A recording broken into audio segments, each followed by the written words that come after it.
Hi friends, I hope you are doing well. It is my birthday today, so I am going to do a little road opening spell that I've really been looking forward to. I'm gonna set it up, I think, and get her really beautiful and probably do the actual burning of the spell later on today. I'm here in the beautiful Catskills in this gorgeous, gorgeous craftsman home. It's like the perfect little getaway spot. I don't know how I'm gonna leave. It's so beautiful. We can't use the fireplace unless it's below 50 degrees outside, which I'm really disappointed about, but that doesn't matter. And it's the perfect way to ring in my 32nd year. So I'm pleased with how everything is going so far. My husband is making it the most perfect experience. But we always have to throw in a little bit of witchcraft, right? It wouldn't be my birthday without witchcraft. So, like I said, I'm gonna do a road opening, and it's going to be like a solar return road opening, and I'm gonna be partnering with one of my very treasured allies, the fox, the spirit of the fox, Volpes Volpes. The spirit of the fox was the first wild animal spirit that I've ever worked with. It is certainly the most developed relationship that I have, so I'm really, really grateful for everything the fox has brought me and taught me and continues to support me through. So, I have a lot of things in front of me. I didn't bring my fox skull with me to do the spell with the physical representation of the spirit of the fox that I have, but I have this absolutely beautiful beeswax candle because it's beeswax that is gonna serve as an anchor to the fox spirit. So that is this absolutely stunning, beautiful little circular fox candle. Again, it's 100% beeswax. This was made by a local honey and beeswax vendor that is 5 minutes from my house, so it's very, very local to me. I love them. They're some of my favorite makers, and you guys know how fond I am of beeswax candles. Beeswax is pretty much exclusively the candle that I burn for spell work and for magical work. I really try to only burn soy and beeswax because I get headaches from the paraffin wax stuff and the lower quality wax. Coconut wax too, I'm a big fan of that, but beeswax is very, very important to me because I love bees. I have a huge, very treasured allyship with bees. They're some of my favorite animals, and they're a local spirit. Native North American bees are incredible spirits to work with, and the bee has been a big part of spirituality across cultures. This is going to be my anchor to the fox spirit, as well as the spirit of the bees and the local land. So I'm very excited about that. I'm trying to bring in as many of my allies into the spell that I can, because I feel like a road opening is a great spell to work in allyship with a spirit that you have a bond with.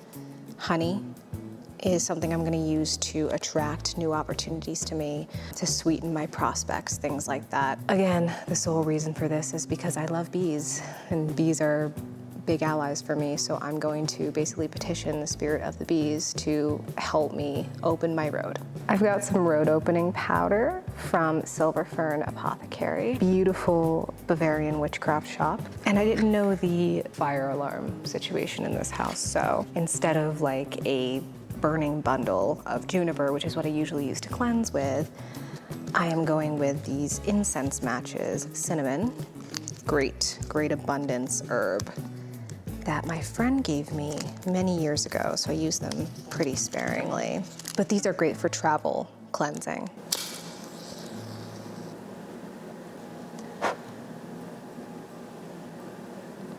And I quickly cleanse my space and myself. I've also got some of my midsummer herbal powder. If you watched my last vlog, you will have seen me gathering the herbs for this and actually making this, and I've been adding to it. There are a lot more herbs in here that have reached their height of power through this past midsummer season, and I will be adding these two spells throughout probably the rest of the season, and maybe into the winter, but this specifically I'm gonna be using as an energy boost. During midsummer, when the earth and plants and herbs are at their height, the earth shoots its power off through its growth, through its plants, through its foliage. And that's why we gather plants during midsummer, because they are at the height of their usage. Basically, we gather them for magical use, for medicinal use. This powder is specifically going to be like a booster. It's an energetic booster, so I'm definitely going to be adding that to the spell. Oils here.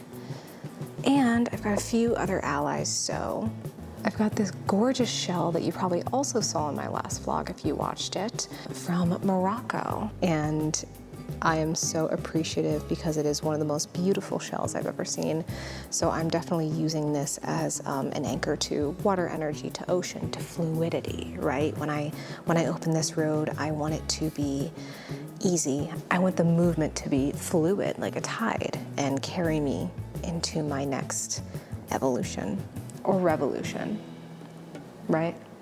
And last but not least, I have got some cicadas that I have hand foraged. These are cicada skins. So not, dead cicadas. The cicadas shed their skins and they leave behind these exoskeletons. And I foraged these for my own property. And I like to use these guys because I do feel a kinship. I also feel like cicada skins are one of the most beautiful examples of transformation in the natural world. So I obviously want to bring that energy into the spell. I want to transform my situation. I want to transform my life and align it more with my talents and my interests. And I want to be moving in the direction that aligns positively with my life. That's pretty much the bulk of the ingredients. These spells that I do are very simple. They usually only have like a couple ingredients, and I don't think you need to overdo it. I don't think you need too many ingredients to be able to really change your situation magically. So yeah, here we go.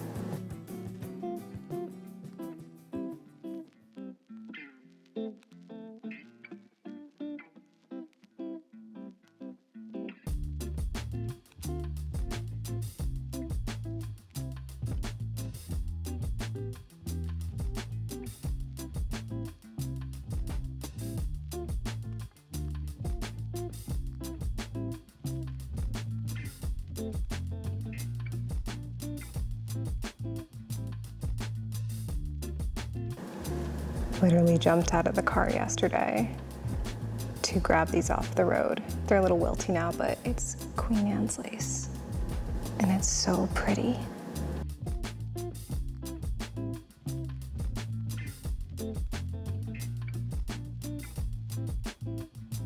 My birthday bouquet. Yarrow is one of my favorite wildflowers. It is just so magical. I could talk for hours.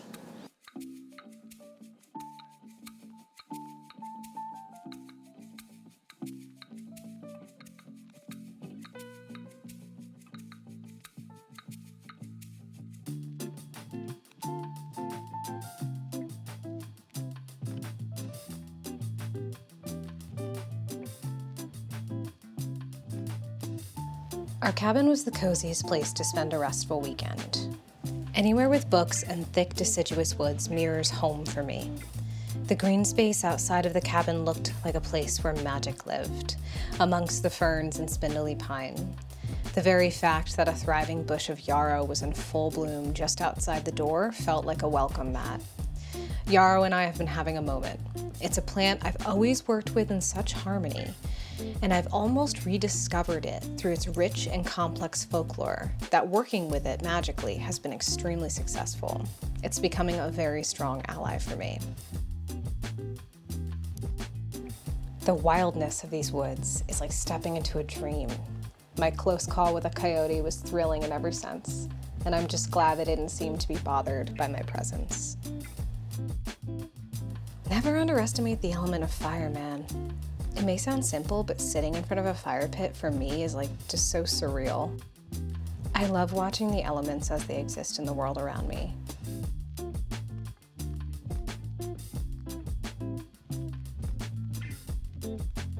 We ended our night in the coziest way with some local honey, tea, and reading. It was very grandma-core, but that's where I am in my 32nd year.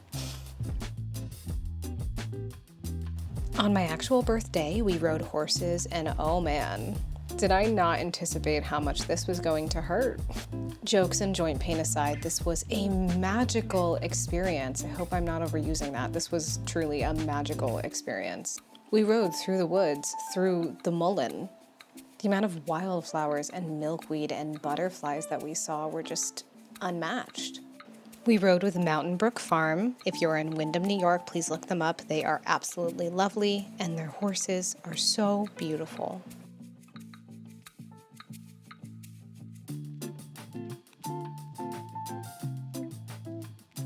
We went to some great bookstores. This one was in the Tannersville area. It was probably my favorite, to be honest. This is Briars and Bramble, love the name. They had some great pickups. And what I liked most was the commentary that the folks that worked at the bookstore would put on the books for suggested reads and what they thought of the books. They also had some great products from local small businesses, great selection of local folklore, which I was really impressed with, and good picks on local flora as well.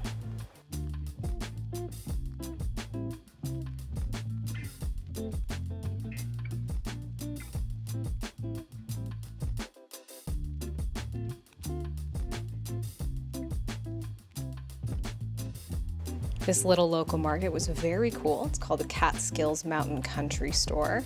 Y'all know how much I love honey, and they had quite the selection. My favorite part was the cat. Had to go to a bear-themed brewery in the Catskills, of course. And Restaurant Matilda for dinner, oh my God, was this an experience. Not only was their garden waiting area insane, they were growing so much of their own edible flora and their own vegetables to add to their dishes, so very locally and sustainably grown. But it definitely felt like the wee folk lived in here. Cocktails were unique, so delicious. One of the best apple cocktails I've ever had. I don't really like apples that much. Oyster and beet appetizers, are you joking? And Wagyu and ice cream for the main course. Could you ask for more? Tannersville is a beautiful town. There's so many local small businesses and beautiful eateries. This antique store was something else. As a folk witch, it's really accessible for me to be able to find thrifted and affordable tools at antique stores. And I did find some really nice bone decor items here that I'm very happy with.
It's always so nice for me to support local makers, especially candles. We love candles. And anytime I can patron a small shop is a really good day.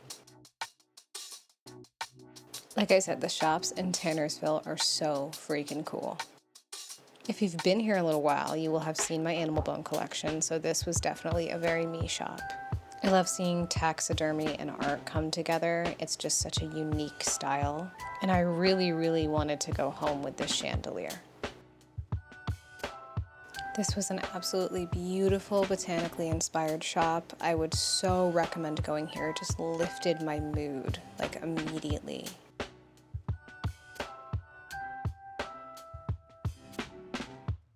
Our first stop on our visit to Woodstock was a visit to the cemetery. Everywhere I go, I really do try and make an effort to visit and commune with the local spirits when I can.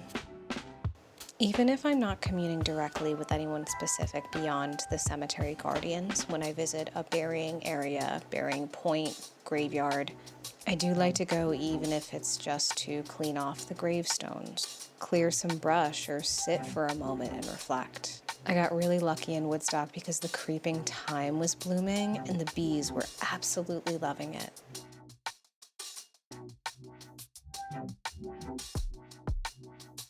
Another great bookstore, The Notebook in Woodstock.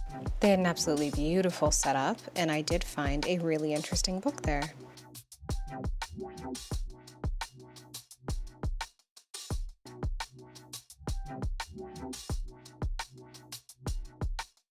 I love this time of year in Woodstock because they have a library book fair, so that means used and discounted books. I didn't find anything this time around, but I do really appreciate affordability when it comes to books. So please check out your local libraries for sales. I've seen a lot in the summertime if you're looking into sustainable book collecting.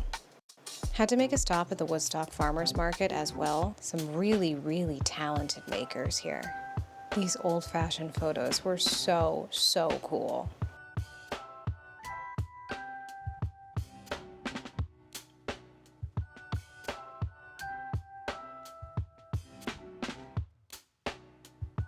Stumbled upon a beeswax candle shop and went a little wild.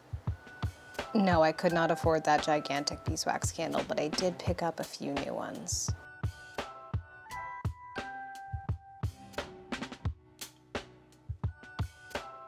We ended the night at Small Talk for cocktails, would highly recommend.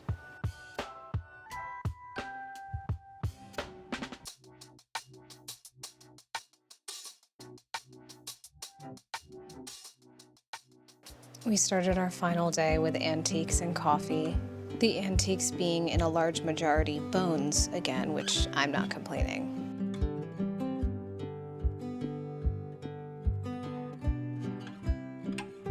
And one of my favorite stops on the whole trip was the mountaintop Arboretum. It was incredibly beautiful there. And they had some really beautiful special trees, but they also had a lot of plants and wildflowers. It was overall just so serene and peaceful. I really enjoyed it there. Would live there.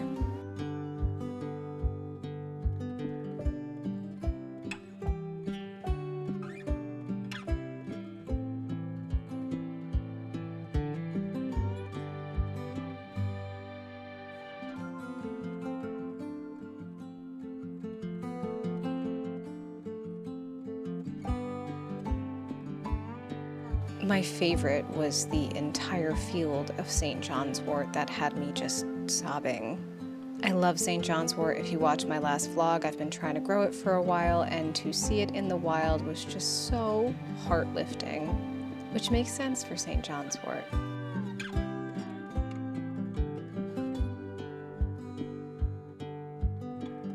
Had to go show my respect for the fair folk and leave their little village as quickly and quietly as possible.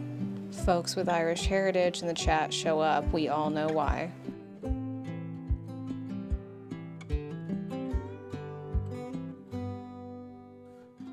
I could have stayed here. What a dream. Look at all this beautiful, glorious green. The American chestnut is now a very rare tree in the United States. It went virtually extinct due to a chestnut blight that had taken place in the early 20th century, and now scientists are working very hard to restore this tree to its native habitats. To have been able to see this tree in the wild and connect with its spirit was an absolute joy and a privilege.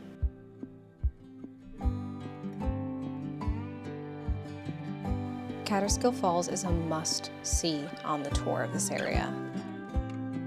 Be warned, the walk down is very steep, but it's very worth it. Just be very careful.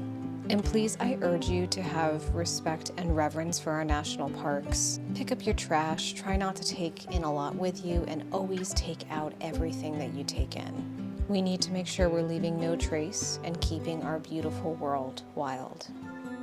The Catskill Mountains in upstate New York are so worth a visit. Thank you for watching and look out for lots more soon. Slangeful.